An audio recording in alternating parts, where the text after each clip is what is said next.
Chef Bobby Richford is in the kitchen and I'm off to the York Farmers Market.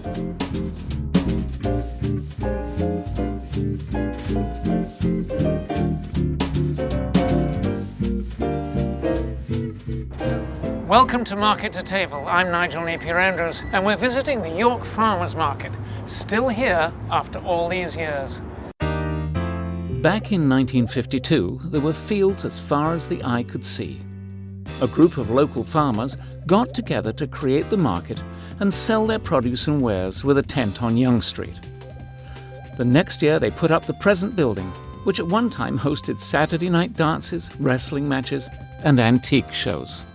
Time marches on, some call it progress, and buildings press into the site from every side. There's not a field to be seen, but the market continues. Now you're the proud owner of the Thornhill Greengrocer, and you took this over from Ron, who had it for 40 years before you. Ron just came up and offered it to me, and he said, would you be interested to buy the store because I'm planning to semi-retire? And I said, okay, let's talk about details, and that's how it happened. I said it's a good opportunity because I used to work before, but then I raised my kids, having 2 kids, so I stayed home for 10 years. And I didn't want to go back and working for somebody else. So I said, maybe it's a good opportunity, I'll give it a shot. So you've only had the store for a few months and it's already looking different. I see you've fixed it up, it looks really nice. What have you done? We add up some fridges at the back. Used to be just plain lying on the counter, the vegetables. We fixed the displays in the middle. We put a new stands. We cleaned it up. We made it all look nice and neat. We organized it. Bananas be with bananas. Potatoes be with potatoes, onions with onions. Used to be all over the place. So those are the little touch-ups that we did. So we don't want to ruin the whole concept of being a market. So we left it to be the way it is. I see here we have a whole lot of organic food. Is that really important to the customers? Organic is very important because they don't have hormones and antibiotics in the fruits. So the fruits don't last that longer either though. People slowly, they seem to be interested more and more about organic, but we still gonna add a little bit more time slowly introducing to the customers. They're happy with the products, and slowly we'll see what the customers prefer and what they like more to have in terms of organic, and slowly we're introducing a new thing to them. So everything here is fresh? Everything here is fresh, the freshest you can get in town. How is it working with your brother looking at you all day, watching over you? Is he like a big brother? It's funny, sometimes we hear arguing each other, not arguing, but teasing each other. He was here first, so he knows a lot of customers, a lot of old people. They still come to this market. And slowly I get introduced to the customers too, and they actually love it, that it's like almost brother and sister and a family kind of bringing it together. So I think so. It's a good thing. Well, everybody here is amazingly friendly, and I know that you encouraged your sister to buy the greengrocers next door, and they have a sign which says it's the best kept secret on Yonge Street. So how do we make it not the best kept secret anymore? We just gotta let everybody know that we're here. We trying to provide to our customers the freshest possible local food at its best possible prices.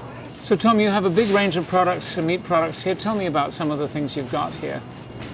Well, we have some local organic beef.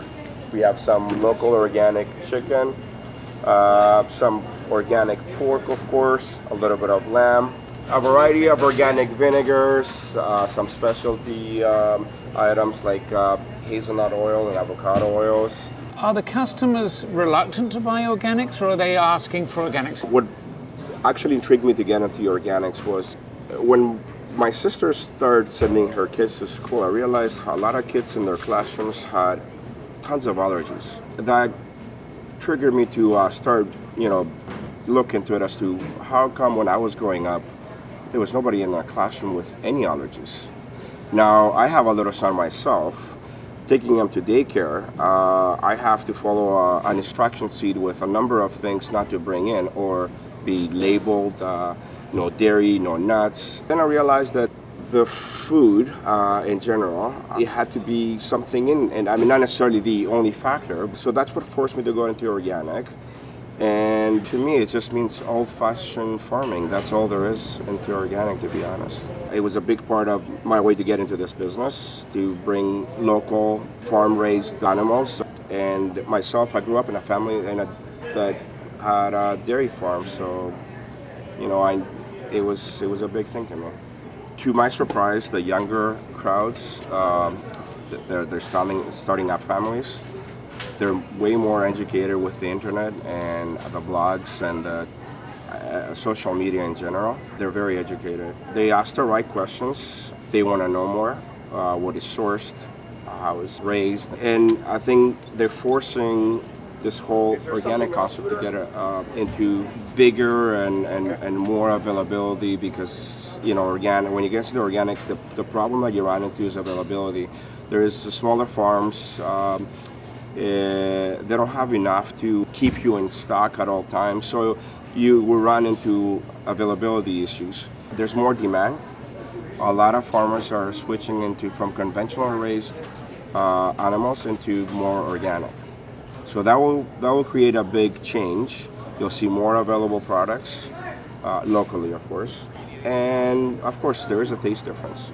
It's what the old saying goes, it's you are what you eat, right?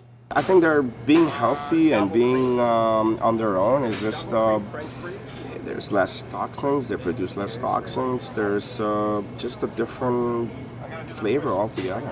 It's better taste-wise, but it's also better for your body. Like, I mean, your body can actually tell the difference. In a big city, it's a real pleasure to find a farmer's market where everyone is so friendly. And there's a British shop. Look at this. Really good dark marmalade. English baked beans. You just can't get those anywhere else. And the treat of all time, chocolate digestive biscuits. Now, do all of these fruits come from South Africa? Well, the mango, the prunes, the pear, cranberries, pineapple, cherries from North America, peaches, blueberries from North America, nectarines from South Africa, apricots and gooseberries. I had a lady here the other day. She says, I haven't had a gooseberry since I left England 30 years ago. What's the most popular thing you have here? This is the mango that they've gone mad over. Yeah.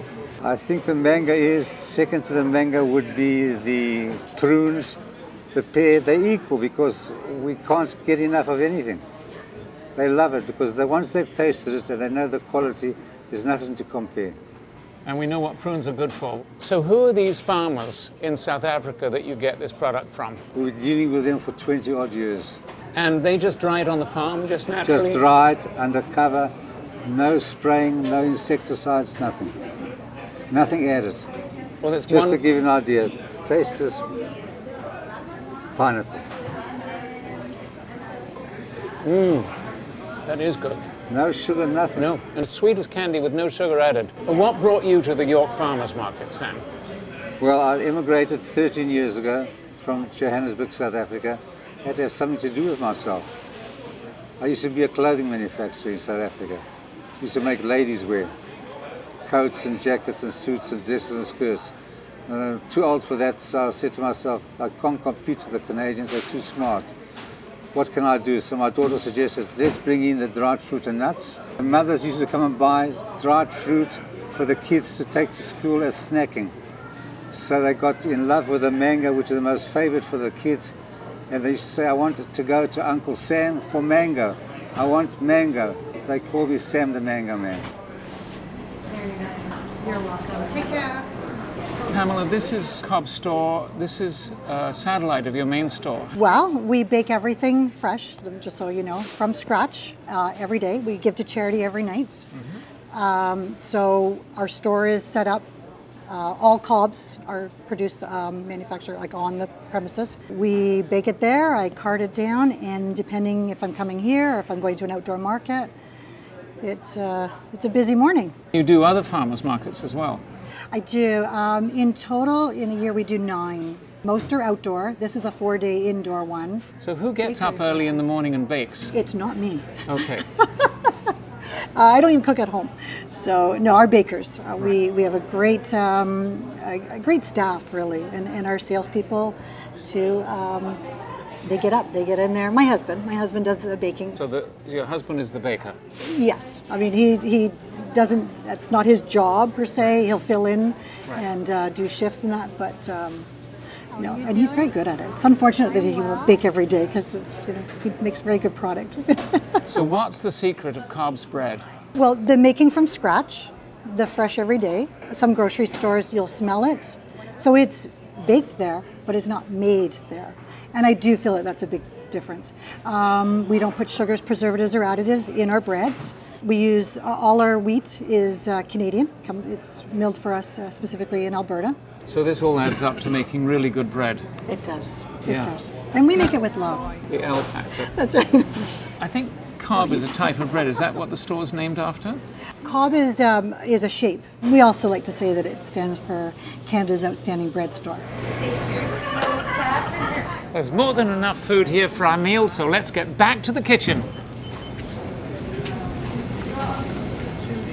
We're here in our wonderful Mealer kitchen with Chef Bobby Richford, and I'm back from shopping at the York Farmers Market. Bobby, what are we going to do today? We're going to do a pan-seared chicken breast stuffed with prosciutto, spinach, and fontina cheese. And on the sides? On the sides, we're going to do a little boulanger potatoes. Well, what would that be? Boulanger? It's basically the scallop potato. Scallop That's what it potatoes, is. okay. You can just add different cheeses to it. Today, I just used Swiss cheese. And we're going to do spears of asparagus and some honey glazed carrots. Excellent. Well, that sounds like a wonderful feast. So let's get going. What are we going to do first? Let me grab the chicken breast here. Okay. I'm gonna put At it this here. moment, this is just got a little herbs on I've it? just seasoned it with a little salt, a little pepper, and some herbs. And I'm just going to... And what herbs have you got on there? A little thyme and parsley. Excellent. Okay. And I'm I just going say to make herbs. herbs. Some you Scots people say herbs. And we're going to put a little pocket in it? Yeah, I'm going to make a little pocket, Okay. and then I'm going to roll the spinach inside the cheese and the prosciutto, and I will stuff it into the breast. So that's spinach and cheese and prosciutto And all going prosciutto. inside that little pocket that you Yes. cut? Wonderful. Okay. All right, now what we do? Now I'm just going to season it, and we're going to sear it off in a fry pan. Okay. So I'm just going to hot Take some fry of your pan. fabulous extra virgin extra olive virgin oil. olive oil. Right. Now, I had no Yes. idea why your restaurant was called EVOO until somebody explained it to me. Okay. EVOO, extra virgin olive oil. Yes. Now it makes sense. And we use a lot of it. I bet you do. Here it goes. Wow. So I'm just going to sear it out till it gets nice and brown. Yes. Maybe a minute on one side, flip it over, a minute Right. on the other side, and we'll just finish it in the oven. Okay, excellent. Grab my tongs. I notice you chefs have cast iron hands. I see you. Yeah, I mean, you've got a towel on that because it's a hot pan, but So we've got you nice seem- color I guess on the you front. burn all your fingertips off before you can call yourself a professional. Sometimes, yes. So you're just going to pan sear this for a moment? Yeah. Just sear it on each side? Sear it so it gets nice color on each Yeah. side. And then we'll- what? And then we'll finish it. in the May I oven. open the door for you? Sure, thank you. There you go. Now that's a nice hot oven. Now we've fortunately got some, let's call them minions. So now everything's ready to go. Do you want to turn this one on Yeah. and get it warm? How long is this Okay. going to take to cook? This, Yes. a minute. A minute. This is the most wonderful sauce. Now what would a chef call this sauce? That is my chicken demi. Demi-glaze? Yes. And what's gone into this? It's roasting chicken bone. It doesn't matter what animal you use. It's all the same. You could use chicken, veal. Veal bones? You just add a mirepoix, carrots, onions, celery. Right. You just roast them in the oven, deglaze them, bring that in a pot, cover it with stock, bring it to a boil, simmer it for 3 to 4 hours for chicken, Hours. and for veal it would be 6 to 8 hours. This little pot of sauce is the result of 7-8 hours work. Yeah, it's a lot of work. Yeah. Days. Yeah. And you'd always have this going in a kitchen. Yes, You'd always yes. be making some more Yes. when you run down. Yeah, we're But I making think this once or twice a week. A little bell just went off. I think this is ready. May I open the door for you? Absolutely, thank Let's you. get our Okay, let me first grab the potatoes out. Get the potatoes out. They're ready too. Scallop potatoes. Just grab this. Put them on the stove. They're hot. And let you do all the hot work. And put a little paper in there so it didn't burn. Now let's looking at this chicken. Let's talk a little bit about chicken.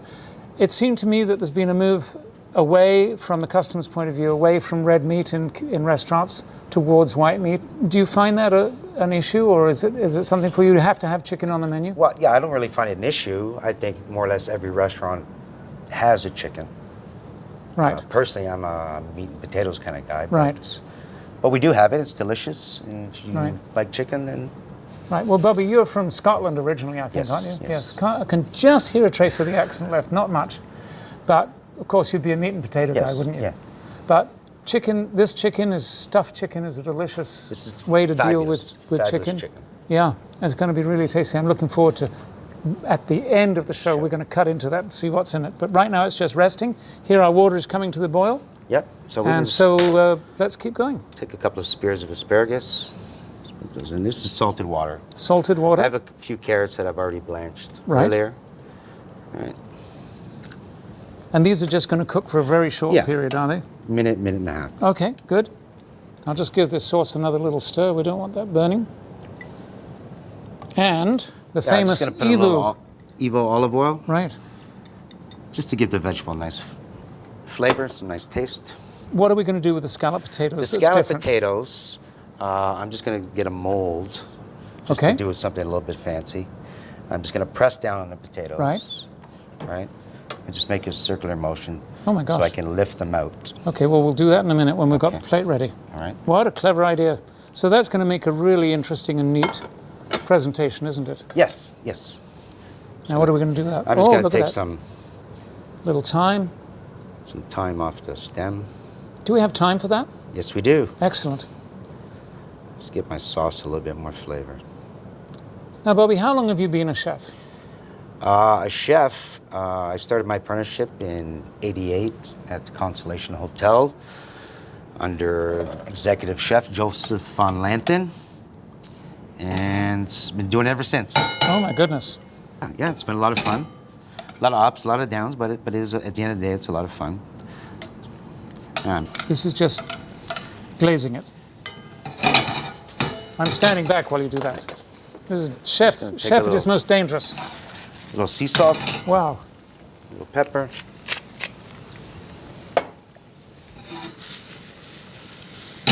Now explain to me again how this potato stacks up. it's- What's in this potato?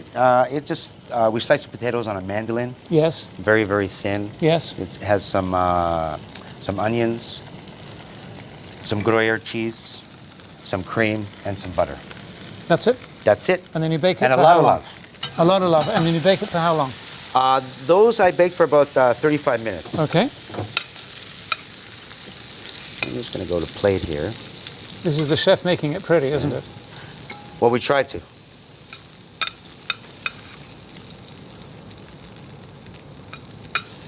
Maybe 3 of those. It's like that game Pick Up Sticks or Jenga, isn't it? If somebody pulls the bottom one out, it's just going to fall to pieces on Use you. my fingers here.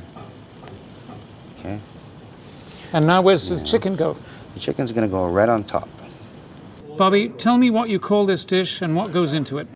Bone-in breast of chicken that is stuffed with sautéed spinach, prosciutto, and fontina cheese, with some spears of asparagus, glazed carrots, and some thyme sauce. Looks absolutely delicious. That's it from us today. Thank you to the folks at Miele for the use of their spectacular kitchen. If you want to find out more about their wonderful kitchen appliances, please check out their website. And thanks to Chef Bobby Richford for joining us today. If you want to visit his restaurant, and I suggest you do, please check out his website too. Thank you, Bobby. Thank you. And thank you for joining me today at the York Farmers Market. For more information, visit their website. And don't forget to visit Gentleman's Portion for recipes and all sorts of extras about the show. We'll see you next time on Market to Table.